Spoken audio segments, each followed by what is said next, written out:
여러분 안녕하십니까? 여수 MBC 뉴스데스크입니다. 내란 우두머리 혐의로 공수처에 체포된 윤석열 대통령의 궤변은 지금도 계속되고 있습니다. 윤 대통령의 신속한 파면을 요구하는 시민사회 목소리는 더욱 거세지고 있습니다. 박종호 기자가 보도합니다. 불법 비상계엄 선포 이후 43일 만에 체포된 윤석열 대통령. 공수처의 조사와 서울구치소에서도 궤변은 멈추지 않고 있습니다. 자신이 당선된 선거 시스템을 부정하고 사법기관의 정당한 법 집행을 오히려 불법으로 규정한 채 헌법의 기본 정신조차 외면하고 있습니다. 시민들은 분노하고 있습니다. 더 이상의 망언은 듣고 싶지 않다며 신속한 파면만이 국가를 살리는 길이라고 외치고 있습니다. 아니 대통령을 빨리 내려앉게 해서 빨리 안정이 시켜야지 국민들이 살죠. 그럼 어떻게 맨 TV만 보면 막 진짜 짜증나 버려. 그 검찰총장까지 지낸 사람 아니에요? 근데 법을 자기가 지키겠다고 해놓고 완전히 법을 무시하고 좀 행동하고 있거든. 말도 그렇고 행동도 그렇고. 그래서 한 국민으로서 너무나 실망스럽습니다. 내란 우두머리 피의자를 하루빨리 파면시키고 침체된 경제 등 민생 회복에 나서야 한다고 입을 모았습니다. 과거에 5.18을 겪었기 때문에 너무나 마음이 아팠고 이거 빨리 회복이 돼야지 우리 국민들이 다 일어서야 된다 이런 생각을 갖고 모든 일이 빨리 해결돼서 모두 경제고 이 사회가 안정이 돼야 되는데 그렇지 못하니까 참 텔레비 보고도 안타깝대요. 시민들은 불법 계엄으로 시작된 전국 혼란이 조속히 마무리되길 바라고 있습니다. MBC 뉴스 박종호입니다. 김문수 더불어민주당 의원이 백골단 명칭을 사용한 단체에 국회 기자회견을 주선한 국민의힘 김민전 의원의 국회 교육위원회 위원직 사퇴를 요구했습니다. 김 의원은 오늘 국회 교육위 AI 디지털 교과서 검증 청문회에서 독재의 상징 백골단을 소환한 김민전 의원이 지금 이 자리에 있어선 안 된다고 밝혔습니다. 이어 군부 독재에 맞서다 희생된 고 이한열 열사의 사진을 제시한 뒤 해당 사진은 고등학교 한국사 교과서 5종에 수록돼 있다며 이 열사의 희생 뒤에는 백골단이 있었다고 말했습니다. 김 의원은 교육위는 민주주의와 교육의 가치를 수호해야 할 자리라며 김민전 의원은 교육위원직에서 즉각 사퇴하고 국민 앞에 사죄해야 한다고 촉구했습니다. 전남 동북권에서도 윤석열 대통령 파면을 촉구하는 주말 집회가 이어집니다. 윤석열 퇴진 순천시민 비상행동은 내일 오후 4시 연양동 국민은행 사거리에서 윤 대통령의 빠른 구속과 파면을 요구하는 촛불광장을 개최합니다. 여수시민 비상행동도 같은 시간 여수 흥국체육관 옆 도로에서 시민 시국대회를 열고 윤 대통령 파면과 처벌을 촉구하기로 했습니다. 제주항공 여객기 참사가 발생한 지 2주가 넘었습니다. 유족들은 트라우마를 호소하기도 했는데요. 참사 이후 한두 달이 치료 적기여서 신속한 지원이 필요합니다. 김초롱 기자가 보도합니다.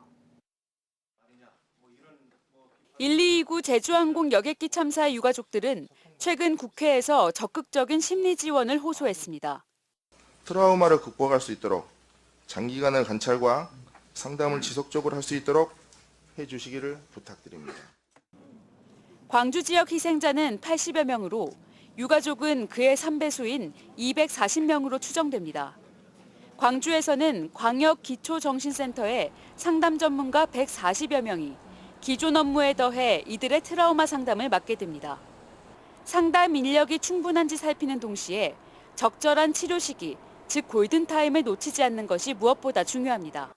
한 달이나 2달까지를 좀 급성기의 상태라고 보고 지속되면 이제 PTSD로 진행될 수 있는 그런 만성기로 갈 수도 있는 거라서 그 각각의 시기별로 심리적인 개입이 필요하다라는 것이. 또 상담만으로 치료가 어렵고 정상적인 생활이 거의 불가능한 고위험군도 문제입니다. 유가족 4명 중 1명이 고위험군으로 추정되는데 약 처방이 필요하기 때문입니다. 의료비 지원 등을 위한 참사특별법 제정이 시급한 이유입니다. 심리치료 그리고 의료치료를 어떻게 만드냐 하는 문제가 지금 가장 저는 중요하다는 시기라고 생각을 합니다. 최근까지 참사 트라우마 상담 건수는 약 800건으로 하루 평균 50건입니다. 희생자 유해 수습과 장례 등으로 트라우마 치료를 미룬 경우도 많아 더 늦지 않도록 신속한 지원책 마련이 필요합니다. MBC 뉴스 김초롱입니다.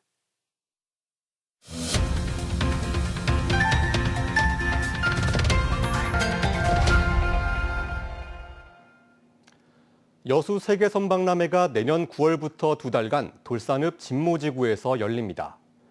박람회 조직위도 다른 곳에선 볼 수 없던 콘텐츠로 전 세계 손님 맞을 준비가 한창인데요.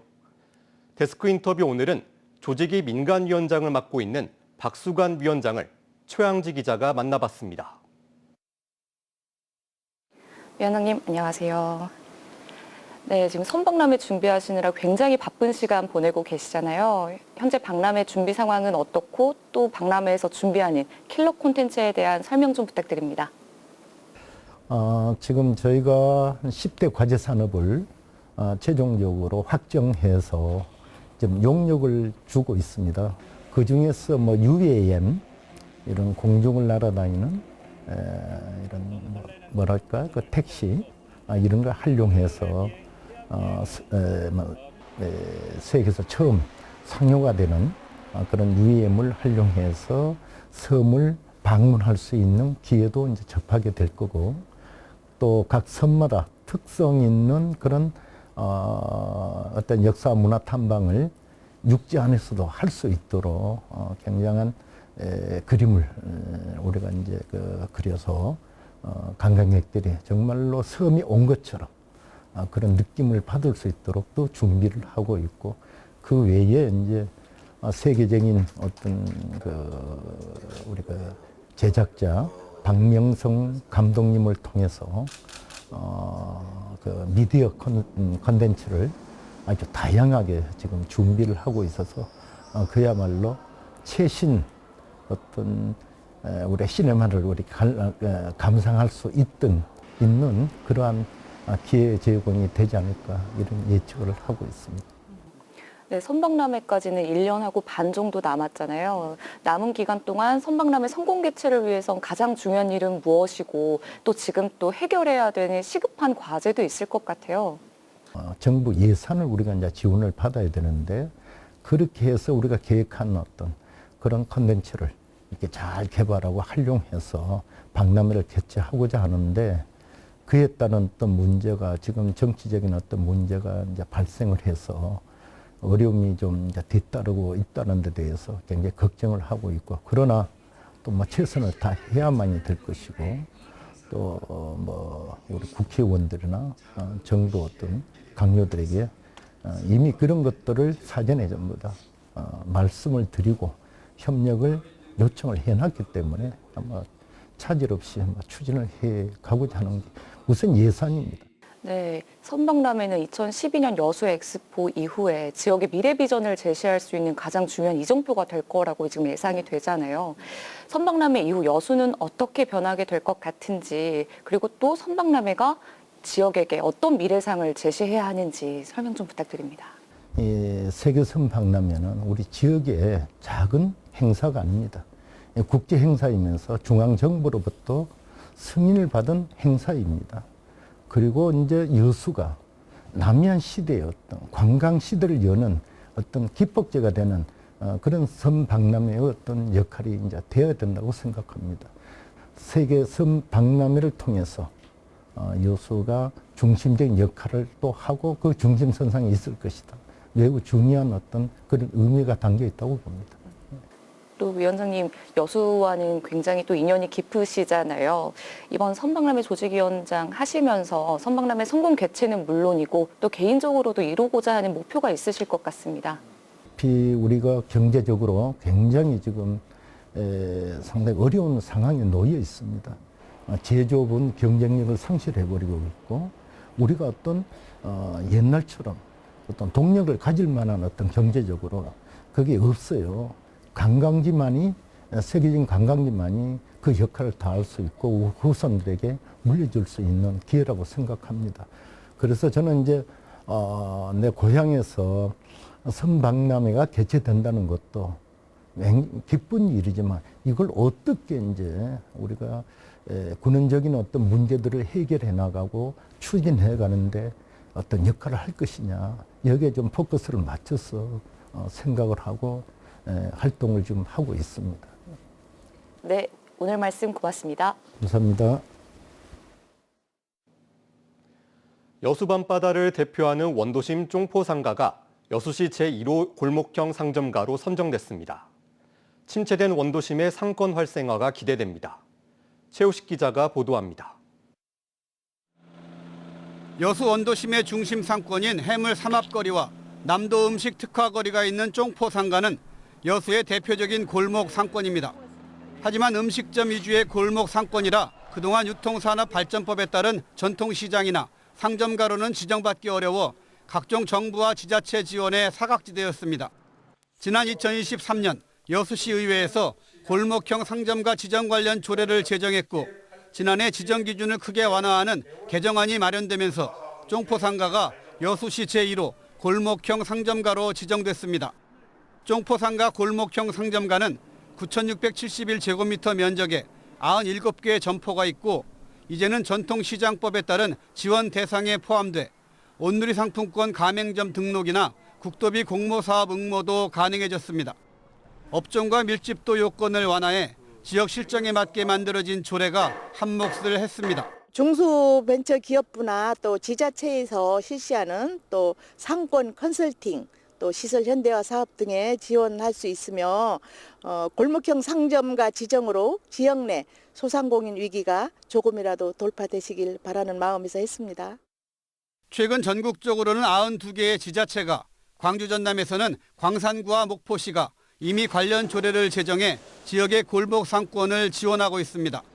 앞으로 이들 골목형 상점가는 시설 현대화나 주차 환경 개선 사업, 안전관리와 전기요금, 컨설팅 지원, 특성화 시장 육성 사업 등에 나설 수 있어 침체된 원도심 상권을 살리는 새로운 구심점이 될 수 있습니다. 상인 대학이나 기존의 지원 사업 등에 응할 수 있는 역량을 집결하는 게 지금 현재로서 가장 시급한 상황인데요.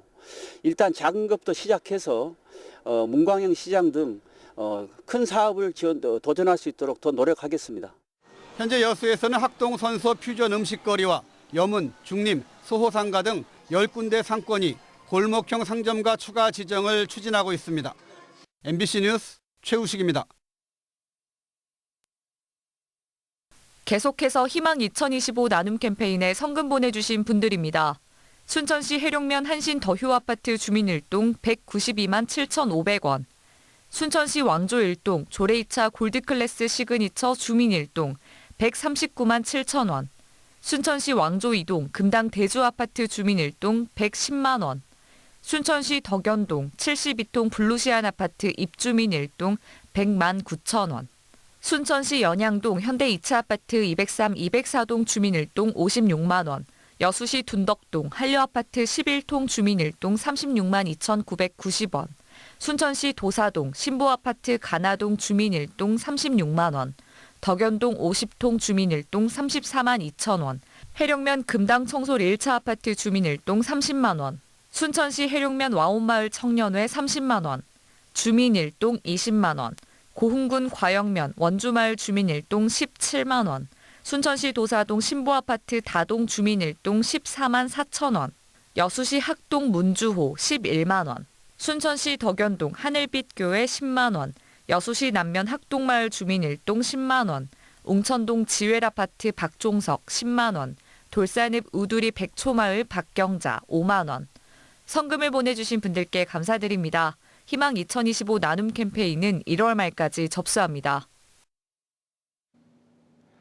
전남 드래곤즈의 이번 시즌 K리그2 첫 홈경기가 잔디 교체로 오는 5월 개최됩니다. 전남은 광양축구 전용구장의 그라운드 상태 개선을 위해 지난 시즌을 마치고 잔디 교체 공사에 들어갔습니다. 전남은 다음 달 3일 태국 방콕 동계훈련에서 복귀해 22일 천안과 원정 개막전을 시작으로 오는 5월 10일 11라운드 성남과 홈 개막전을 치릅니다.